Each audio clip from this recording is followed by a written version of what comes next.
Hi viewers. మనం వచ్చేసి సంఘకాలము social studies term 1లో వచ్చేసి చూస్తూ ఉన్నాము 5వ తరగతి. మనము నివసించేటువంటి తమిళనాడు చాలా ప్రాచీనమైనటువంటిది. ఇక్కడ ప్రసిద్ధమైనటువంటి చరిత్ర కలిగినటువంటిది ఈ యొక్క తమిళనాడు. ప్రాచీన తమిళనాడు అనగానే మనకు గుర్తుకు వచ్చేది వచ్చేసి చేర, చోళ, పాండ్యుల యొక్క పరిపాలించినటువంటి సంఘకాలము అని అంటారు. సంఘకాలం వచ్చేసి అంటే క్రీస్తు పూర్వము 300 నుండి క్రీస్తు శకము 300 వరకు వెల్లసిల్లిందనమాట చారిత్రక పరిశోధకులు పేర్కొన్నారు. ఈ కాలంలోనే చిన్న రాజ్యాలు ఏమయ్యాయంటే కొన్ని బలమైనటువంటి సామ్రాజ్యాలుగా ఏర్పడ్డాయి అనమాట. ఒకరినొకరు యుద్ధం చేసి ఆ యొక్క రాజ్యాలని కలుపుకుంటూ బాగా బలమైనటువంటి రాజ్యాలుగా మారినాయి. ఉత్తర దిశలో తిరుపతి నుండి దక్షిణాన కన్యాకుమారి వరకు, పడమట అరేబియా సముద్రం నుండి తూర్పున బంగాళాఖాతం వరకు సంఘకాలపు తమిళనాడు వ్యాపించి ఉండేదన్నమాట. సంఘకాలాన్ని గూర్చి తెలుసుకోవడానికి అశోకుని శిలాశాసనాలు, ఉత్తర మేరూరు, తర్వాత వచ్చేసి ఆదిచెన్నల్లూరు, తర్వాత శిలాశాసనాలు, చాణుక్యుని అర్థశాస్త్రము, రోమను నాణ్యాలు, ఎరత్రేయన్ సముద్రంలో లభించినటువంటి సెరిబ్లూస్ గ్రీకు గ్రంథము మొదలైనవన్నిటికి ఆధారాలు ఉన్నాయన్నమాట. వీళ్ళు ఎక్కువగా చేర, చోళ, పాండ్యులు ఎక్కువగా నివసించారనేటువంటిది మనకి ఇక్కడ చూపుతూ ఉన్నాయన్నమాట. ఆధారాలు చూపిస్తూ ఉన్నాయి. తమిళనాడులో 3 సంఘాలుగా ఏర్పడ్డాయన్నమాట. తమిళనాడులో 3 సంఘాలు వేరువేరు కాలంలోనే ఉండేవి. మొదటి సంఘము నేడు సముద్రంలో మునిగిపోయినటువంటి దక్షిణ మదురైలో ఉండేదన్నమాట. ఇది సముద్రపు ఆటుపోట్లకు గురై నశించి ఉండవచ్చు అని పురావస్తు శాస్త్రజ్ఞులు చెప్తూ ఉన్నారు. సో మొట్టమొదటి వచ్చేసి ఎక్కడ ఉండేది? దక్షిణ మదురైలో ఉండేది అని చెప్పేవాళ్ళు అనమాట. తర్వాత రెండవ సంఘం వచ్చేసి సముద్ర అలలచే బాధించబడినవి రీతిలో సముద్ర తీర సమీపంలో ఎత్తైనటువంటి ప్రాంతమైనటువంటి కపాడపురములో ఉండేదని, ఇది కూడా సముద్రపు ఆటుపోట్లకు గురై నశించిందని అంటున్నారు. మామూలుగా సముద్ర తీరంలో ఉన్నట్లయితే మనకు ఎన్నో అలల వలనో లేకపోతే సునామీ వలనో మనకు వచ్చేసి ఆ యొక్క నగరాలు అనేటువంటిది కనిపించకుండానే పోయినాయి ఎన్నో నగరాలు. ఆ తర్వాత 2 సార్లు ఏర్పడినటువంటి సముద్రపు ఆటుపోట్లకు భయపడి 3వ సంఘము సముద్ర తీరానికి అందరూ చనిపోయారు, ఈ ఆటుపోట్ల వలన, సముద్రపు ఆటుపోట్ల వలన సంఘమే నాశనం అయిపోతుందనేసి ఉద్దేశంతో ముందు జాగ్రత్తతో ఏం చేశారంటే వీళ్ళు భయపడిపోయి 3వ సంఘాన్ని సముద్రానికి చాలా దూరంగా ఏర్పరచుకున్నారనమాట. అది నేటి మదురైలో ఏర్పడిందని చరిత్ర చెబుతూ ఉందన్నమాట. సంఘకాలంలో రాయబడినటువంటి పాటల సంకలనాలనే సంఘ సాహిత్యము అని అంటారు. వీటిలో చాలా వరకు నశించిపోయాయి అన్నమాట సాహిత్యాలు. మిగిలినవి కొన్నో గొప్ప అనే కొన్ని గ్రంథాలు అనేటువంటివి విభజించబడ్డాయన్నమాట. సో వాటి గురించి ఈ కాలంలో రచించబడినటువంటి అనేకమైనటువంటి తమిళ భాషకు మూల వ్యాకరణ గ్రంథం అయిందనమాట. ఈ గ్రంథాల ఆధారంగా సంఘకాలపు ప్రజల యొక్క జీవిత చరిత్రను తెలుసుకోవడానికి వీలవుతుంది. మనం తెలుసుకుందాము. తిరువిర్ పాండియన్ కాలంలో తొల్కాపియన్ అనేటువంటి గ్రంథాన్ని రచించారనమాట. సంఘకాలంలో దక్షిణ భారతదేశాన్ని చేర, చోళ, పాండ్య రాజులు పరిపాలించారు.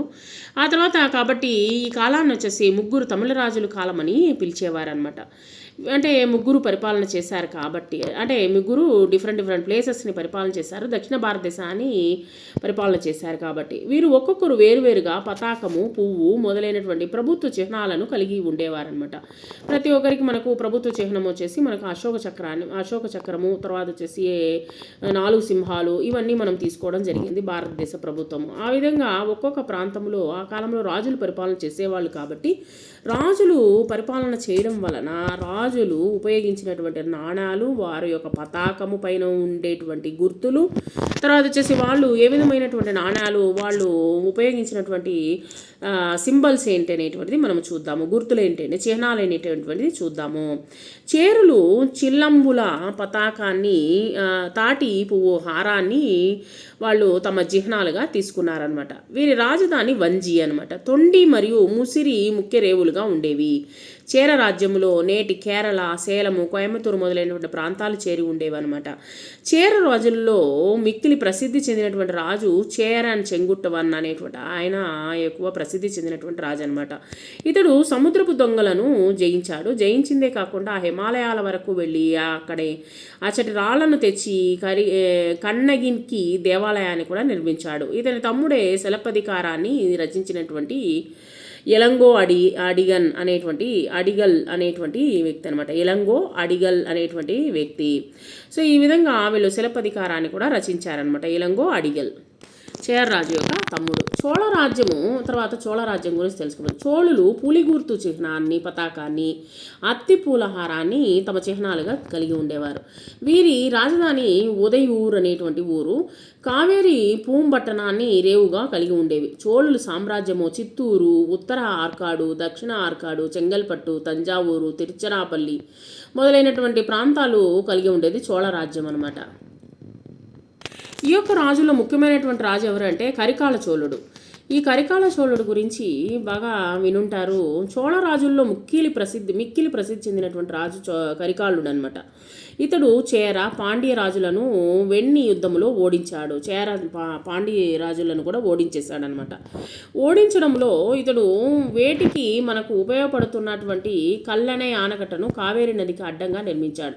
అనేక కాలువలను తవ్వించాడు. వ్యవసాయాన్ని అభివృద్ధి పరిచాడు. ప్రసిద్ధి చెందినటువంటి వెన్నారు కాలువ ఇతని కాలంలో త్రవించబడింది అనేటువంటిది చాలా పెద్ద కాలువ అవుతుంది. కళలను, సాహిత్యాన్ని ప్రోత్సహించాడనమాట ఈయన కరికాల చోళుడు. పారవర్ ఆట్రుపడై రచించినటువంటి ముడత్తామ కన్నియార్, పట్టివ బాలై రచించినటువంటి తిరంకన్ననార్ వంటి కవులు ఇతని ఆస్థానంలో ఉండేవారు. ఆ తర్వాత సంఘ సాహిత్యంలోని పాటలు ఇతని గొప్పతనాన్ని చాటుతున్నాయి. కళ్యాణ ఆనకట్ట చూడండి. తర్వాత కోపురం జోళన్ అనేటువంటి చోళరాజు పిసిరాందయార్ అనేటువంటి కాలుపు కవి పాండిత్యాన్ని, గొప్పతనాన్ని విని అతన్ని చూడగానే అతనిపై స్నేహాన్ని కలిగి ఉండేవారు. ఇప్పటికీ స్నేహానికి మారుపేరుగా ఆయన్ను అభివర్ణిస్తారనమాట. ఈయన కోపురం జోళన్ పిసిరాందయార్ యొక్క స్నేహం అన్నమాట. ఆ తర్వాత పాండ్యరాజులు చేప చిహ్న పతాకాన్ని, వేప పువ్వుల హారాన్ని తమ గుర్తులుగా కలిగి ఉండేవారు. వీరి రాజధాని మదురై. వీరి ముఖ్య రేవు పట్టణము కోర్కై. పాండ్యులు ప్రస్తుత మదురై, రామనాథపురము, పుదుక్కోట, కన్యాకుమారి మొదలైనటువంటి ప్రాంతాలను పాలించారనమాట. ఆ తర్వాత రెండవ పాండ్య నెడుంజలియన్ వచ్చేసి పాండ్య రాజుల్లో మిక్కిలి బలశాలి అయినటువంటి రెండవ నెడుంజలియన్ వచ్చేసి ఈయన తలయ్యలాంగానం అనేటువంటిలో చోళ సైన్యాన్ని ఓడించాడు. కనుక ఇతడు తలయ్యలాంగానత్ నెడుంజలియన్ అని పిలువబడేవాడనమాట. ఇతరు ఉత్తర భారతాన్ని జయించినందువల్ల ఆర్యపడై కడంద నెడుంజలియన్ అని కూడా పిలువబడుతున్నాడు. రెండవ నెడుంజలియన్ తమిళ కవులను, మేధావులను ఆచరించాడు. ఇతను సహాయంతో మధురలో 3వ సంఘము ఏర్పడింది. మేధావులను, కవులను వీళ్ళు ఆదరించారనమాట. ఎక్కువగా గుడులు, గోపురాలు ఎక్కువగా కట్టించారు. స్థానిక నాయకులు చిన్న చిన్న ప్రాంతాలను పాలించినటువంటి వారు చిన్న రాజులు లేక వేళీరులు అని పిలువబడేవారనమాట. వీరు చేర, చోళ, పాండ్య రాజుల అధీనములో ఉండి తమ రాజ్యాలను విస్తరించి పరిపాలించేవారనమాట. వీళ్ళందరూ వచ్చేసి చిన్న చిన్న రాజ్యాలు కలిగినటువంటి రాజులు. అదియమాన్ అనేటువంటి వ్యక్తి చిన్న రాజుల్లో గొప్ప రాజు అదియమాన్. ఇతడు తగడూరును ముఖ్య పట్టణంగా కలిగి పరిపాలించారు. వీరదాన గుణాల్లో పేరు పొందినటువంటి వాడు. ఇతను ఆస్థానంలో అవ్వయార్ అనేటువంటి కవయిత్రి ఉండేది. ఈ అదియమాన్ సామర్థ్యాన్ని గ్రహించినటువంటి తొండైమాన్ అనేటువంటి నాయకుడు తగడూరును ఆక్రమించడానికి ప్రయత్నించాడు. ఆ సమయంలో అవ్వయార్ రాయబారిగా వెళ్ళి అదియమాన్ వీరత్వాన్ని, బలాన్ని, సైన్య బలాన్ని వివరించి యుద్ధాన్ని ఆపారనమాట. అదియమాన్ వెలిరల్లోని 7 దాతల్లో ఒకరుగా ఉండేవారనమాట. ఎక్కువగా దాతలుగా ఉండేవారు. తర్వాత తగడూరు అనేటువంటిది నేటి ధర్మపురి ప్రాంతాన్ని తగడూరు అని పిలిచేవారు. 7 దాతల గురించి తెలుసుకుందాము. చిన్న చిన్న రాజుల్లో 7 దాతలు చాలా ప్రసిద్ధి చెందిన వారనమాట. అనమాట. అంటే దానగుణంలో గొప్పవారనమాట వారు తమ వీరత్వం కంటే దానగుణంలో పేరు పొందినవారు. పత్తు పాట్టులోని సిరప్పాన ఆற்றுపడై ఏరుగురు దాతలు గొప్పతనాన్ని గురించి ఇక్కడ చెప్తూ ఉంది. ముళ్ళకై రథాన్ని ఇచ్చినటువంటి పారి, నెమలికి వస్త్రాన్ని ఇచ్చినటువంటి పేగన్, తర్వాత ఆదియమాన్ అవ్వయార్. ఇక్కడ ఏ విధం దేంట్లో గొప్పవారు? ముళ్ళైకి రథాన్ని ఇచ్చినటువంటి పారి, నెమలికి వస్త్రాన్ని ఇచ్చినటువంటి పేగన్, తర్వాత వచ్చేసి అవ్వయారుకు ఉసిరికాయ ఇచ్చినటువంటి ఆదియమాన్, అపురూపంగా లభించినటువంటి వస్త్రాన్ని తాను ధరించక శివునికి అర్పించినటువంటి హాయ్ అండిరన్. తర్వాత వచ్చేసి కొల్లిమలై గాయకులకు తన రాజ్యాన్నే బహుమతిగా అర్పించినటువంటి ఓరి. తర్వాత ఇరులర్లకు తన గుర్రాన్ని తమ రాజ్యాన్ని ఇచ్చినటువంటి మలయమాన్ తిరుముడికారి. అడవిలోని తనను వెన్నంటి వచ్చినటువంటి వారికి కావలసినటువంటి వాటిని ఇచ్చినటువంటి నల్లియన్ కోడన్ మొదలైనటువంటి 7 తాను జన బాహుళ్యానికి తెలిసిన వారవుతారు. అంటే మంచి దానగుణం కలిగినటువంటి వ్యక్తులు అనమాట వీళ్ళు.